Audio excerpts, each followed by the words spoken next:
राव खालिद साहब, हम हमेशा सुनते हैं, हर हुकूमत में सुनते हैं, हमने ये भी सुना था कि आईएमएफ के पास नहीं जाऊंगा, फांसी ले लूंगा, फिर भी आईएमएफ के पास गए। अब भी दावे किए जा रहे हैं, तो क्या ये दावे आईएमएफ आखिरी प्रोग्राम है, ये सिर्फ हमारे जो इलेक्शन के दावों की तरह हैं, या हकीकी तौर पर कोई ऐसा अमल दरामद भी हम कर रहे हैं कि ये मुमकिन हो सकता है? देखिए, बुनियादी जो मसला है ना, वो अगर आप किसी को ब्लेम अगर करना चाहते हैं इस हवाले से, तो उसमें हम तो हैं ही हैं, as a country, as a leadership हमारी जो भी रही 75 सालों में, वो तो है ही है।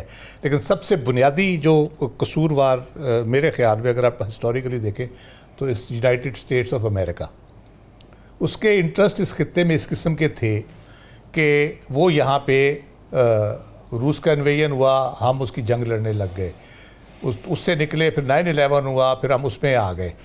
और हम 1958 से जो ये IMF के आए हुए हैं, उसमें सारे चंगल में फंसे हुए हैं लोन के लिए। $25,000 था पहला लोन। वैसे बड़ा मैं पढ़ रहा था, बड़ा मुझे हंसी आई कि 25,000 कितना डॉलर हो गया, आजकल तो गिनती में नहीं आते पाक मुल्कों के हिसाब से। तो हम रिफॉर्म्स का प्रॉमिस करते रहे IMF से कि हम ये करेंगे, ये करेंगे, ये करेंगे, और उसके बाद हमने नहीं किया। तो ये तो चाहिए तो ये था कि पहले दूसरे तीसरे प्रोग्राम पे हमें मैं यही बता रहा हूँ आपको, पहले दूसरे या तीसरे प्रोग्राम पे IMF हमें कहता कि भाईजान थैंक यू वेरी मच, आप पूरा नहीं कर रहे, हमारे पैसे वापस करें, हम आपको लोन नहीं देंगे। लेकिन हुआ ये कि अमेरिकन इंटरेस्ट आ गया यहाँ पे। अमेरिका ने कहा कोई नहीं, आपको पेरिस क्लब से भी रीशेड्यूल करवा देते हैं, IMF को का चुप करके बैठो, इसको नहीं कुछ कहना, और ये हमें अभी मामला इस किस्म के चलने दो। तो इस वजह से ये चीज़ें चलती रहीं, इसलिए अमेरिका का मैं कसूर कह रहा हूँ। ठीक, अब अमेरिका का वो वाला इंटरेस्ट यहाँ पे नहीं है। अब अमेरिका IMF को नहीं कह रहा कि कोई नहीं, खैर अगर पाकिस्तान ने रिफॉर्म्स नहीं भी की तो आप चलाएं। तो उसकी वजह से हुआ क्या, with the passage of time IMF तो करना ही चाह रहा होगा, यकीनन वो सख्तियाँ तो करते ही गया, बढ़ाता गया अपने वो प्रेशर को, और जो टर्म्स एंड कंडीशंस थी वो चेंज होती चली गई।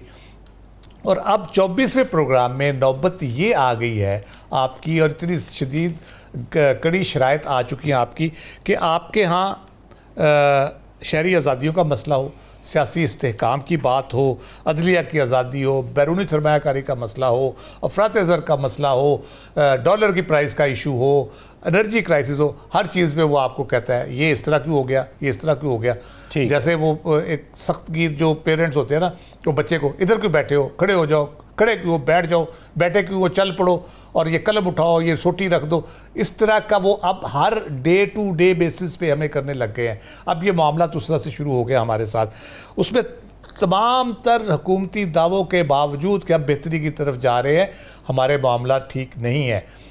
हम अभी भी अपने दोस्तों के बरूने मिन्नत है, उनकी वजह से हमने अपने फॉरेन एक्सचेंज रिजर्व्स अगर कुछ हमारे स्टेबल है, या डॉलर की प्राइस स्टेबल है, उनकी वजह से है, या हम लोन रीपे अगर कर रहे हैं। तो आज अगर वहाँ पे मसला हो जाए तो हमें हो जाएगा। बैरूनी इमदाद पे हमने 75 साल निकाल लिए हैं। अब मुझे अगले साल 2 साल निकलते नज़र नहीं आते अगर हमने अपनी आदतें ठीक ना की, रिफॉर्म्स ना की, तो बकौल finance minister we have lost our standing as a nation.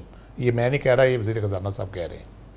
Rao साहब, आप भी ये समझते हैं कि ये सीनियरिटी वाले मामले में पढ़ने की बजाय फैसले बोलते हैं और फैसले ही ज़्यादा अहम होंगे? या आपको लगता है कि एक हाई कोर्ट से एक जज को लाया गया और वो अगर अब सीनियर तरीन हो गया है दूसरी हाई कोर्ट के अंदर, तो जजेस ने जो ये मुतालबा किया और जो आइन का हवाला दिया, ये कहीं ना कहीं किसी ना किसी तरह दुरुस्त साबित होगा या होता हुआ नजर आता है?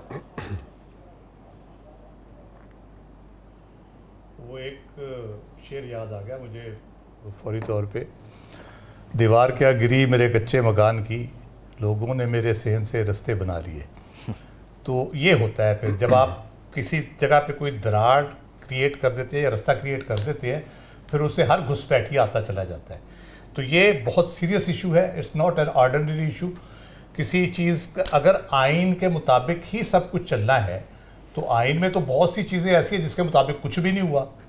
तो सिर्फ 26वीं तरमीम ही पवित्र और मुकद्दस है कि उसके मुताबिक ही सब कुछ होना है, बाकी सारी आइनी तरमीम है या आइन का पूरा जो बेसिक स्ट्रक्चर है उसको भी आप कंसीडर करेंगे कि नहीं करेंगे? कि सिर्फ 26वीं तरमीम अब आ गई है, ये शायद सहीफ़ा आसमानी है नौज़ुबिल्लाह, कि अब इसके अलावा बाकी कुछ भी आइन में जो है वो मैंने नहीं रखता।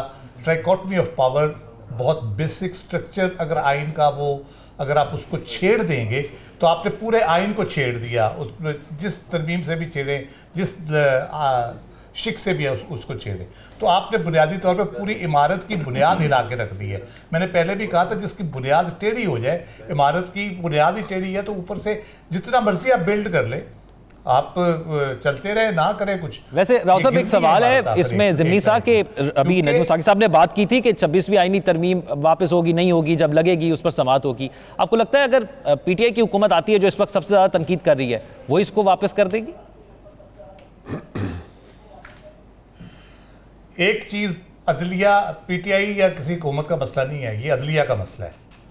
ये हुकूमत करे ना करे, हुकूमत पीटीआई क्यों वापस करेगी? इतनी ताकतवर एग्जेक्टिव हो गई है, इसके बाद अदलिया उसके हाथ में आ गई है, पपेट की तरह नचाएगी चलाएगी। देखे ना, जा रहे हैं चीफ जस्टिस साहब प्राइम मिनिस्टर से मिल रहे हैं उनके घर पे, और अपोजिशन को बुला के मिल रहे हैं कि बाकी काम करें, 26वीं तरमीम आ गई है, वो अमीनुद्दीन खान साहब देख लेंगे बाकी मामला। आप ये बाकी चीज़ें देखें, मिसिंग पर्सन कहाँ हैं और इमरान खान साहब रिहा होंगे नहीं होंगे, आप बैठ के डिस्कशन करें अपोजिशन के साथ। मुझे बड़ी हैरत हुई वैसे इन सारी, आईएमएफ का वफद ना आता तो ये अदालती रिफॉर्म्स पे भी बात नहीं होनी थी। आपको उससे पहले पता है कि अदालती रिफॉर्म्स पे कोई बात चल रही थी, कोई इनके मुज़ाकरात हो रहे थे, कोई चीफ जस्टिस साहब कोई इक़दाम कर रहे थे। जब चीफ जस्टिस साहब ने हलफ लिया था ततब कहा था कि हम अदालती रिफॉर्म्स करेंगे। एक दो मीटिंग्स में उन्होंने बात भी की थी। मंसूर अली शाह साहब का एक मॉडल था जो कहा था हम उस पर अमल दरामद करेंगे। जी वो रिफॉर्म्स पे उन्होंने जेल रिफॉर्म्स की बात की, उस पर चले गए, मीटिंग्स हो गई। ये जो पर्टिकुलरली अब बातें हो रही हैं, मैंने तो नहीं सुनी है पहले इससे कि इस किस्म की कोई बात हो रही थी। तो मसला ये है कि जो बुनियादी बात है, आइन और कानून की पासदारी अदलिया का काम है, आइन और कानून की तशरीह अदलिया का काम है, मेरे बुनियादी हकूक़ का तहफ़्फ़ुज़ अदलिया का काम है। क्या वो काम हो रहा है? वो आप जजेस के पटिशन से आपको पता चल जाता है कि आला अदलिया के जज जब जाके ये दरख्वास्त दें कि जी हमारे साथ इंसाफ नहीं हुआ, हमें इंसाफ दिया जाए मी लॉर्ड, तो फिर आप उससे अंदाज़ा लगा लें कि हम किस तरफ बुनियादी तौर पे कायम जा रहे हैं। कोई अच्छा तासुर कायम ओवरऑल नहीं हो रहा। हमारी जुडिशरी पहले ही बहुत डिक्लाइन पे है, जो इंटरनेशनल जितनी भी रैंकिंग वगैरह आती है, और उसके बाद इस किस्म की चीज़ें आपकी अदालत फैसले करती है, कोई मानने को तैयार नहीं है, ना हुकूमत मानती है, ना इलेक्शन कमीशन मानता है, ना कुछ। तो उस पर भी कुछ थोड़ा सा राव साहब, ये सीनियरिटी से फर्क क्या पड़ेगा अगर सीनियर जज तब्दील हो जाता है, जिसका बुनियादी ये नुक्ता इस जो पटिशन दायर की गई इसमें उठाया गया है, इससे फर्क क्या पड़ेगा? जस्टिस कियानी बन जाएंगे। देखिए, असूली बात है, एक असूल की बात है, असूल पे वो खड़े हो रहे हैं। कौन बनता है कौन नहीं बनता, रोका किसको जा रहा है, ये सवाल पहले होता है। रोका और क्यों रोका जा रहा है, फिर नीयत की बात आ जाती है। हमारे यहाँ जब तक आप नीयत का तयन नहीं करेंगे, आप उसका असल तक नहीं पहुँच सकते कि असल वजह क्या है इसकी। क्या किसी असूल की बुनियाद पे ये चेंज की गई है? क्या किसी असूल की बुनियाद पे उनको यहाँ पे लाया गया है? नहीं, ये इसलिए लाया गया है कि जस्टिस कियानी साहब अगले चीफ जस्टिस बन जाते, और वो जस्टिस कियानी साहब वो हैं, वो 6 जजों में से एक है जिन्होंने ख़त लिखा था कि हमारे साथ ये हुआ, मेरे रिश्तेदारों के साथ ये हुआ, बेडरूम में कैमरों की बात हुई और इस किस्म की चीज़ें हुई। तो वो जब चीफ जस्टिस होंगे तो एक खदशा महसूस किया जाता है कि जो ख़त लिख सकते हैं वो फैसले भी कर सकते हैं इस किस्म के, कि जो आइन और कानून में कोई गड़बड़ होगी, कहीं कोई इदारा, कोई इंडिविजुअल, कोई हुकूमत का कोई बड़ा आदमी कोई गड़बड़ करता है तो वो उसके खिलाफ फिर फैसले भी आएंगे। तो ये एक बुनियादी खतरा है।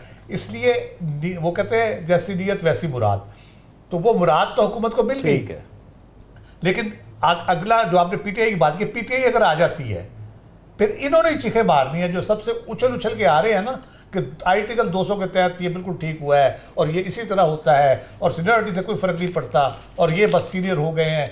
इन्होंने ही उठ के चीखें मारनी है। हमें शहबाज शरीफ साहब बताया करेंगे, तारड़ साहब बताया करेंगे कि ये पीटीआई बहुत गलत कर रही है, ये जूनियर जज को ऊपर लेके आ गए और उसको चीफ जस्टिस बना दिया। ये तो डिस्कशन पे चलेगी ना बात, आइन कानून और बाकी चीज़ें सारी पीछे रह गई। अब डिस्कशन पे हुकूमत चाहेगी कि अच्छा फलां की डेट ऑफ अपॉइंटमेंट ये है, उसको फलां कोर्ट से उठाओ और यहाँ ला के बिठा दो, बाकी को सारा जूनियर हो गया सारे जज उसके, और वो चीफ जस्टिस बन गया। तो ये बुनियादी तौर पर बड़ी सीरियस डिस्टॉर्शन है। आप देखिए आइन जो इवन लॉ है ना, उसके अंदर हर क्राइम की उसकी नीयत देखी जाती है, कत्ल अमद, कत्ल खता, एक्सीडेंटल डेथ हो जाती है, हर की अलग-अलग उसकी कनोटेशंस है, अलग-अलग उसकी शहादतें होती है, अलग-अलग ट्रायल होता है, अलग-अलग सजाएं हैं।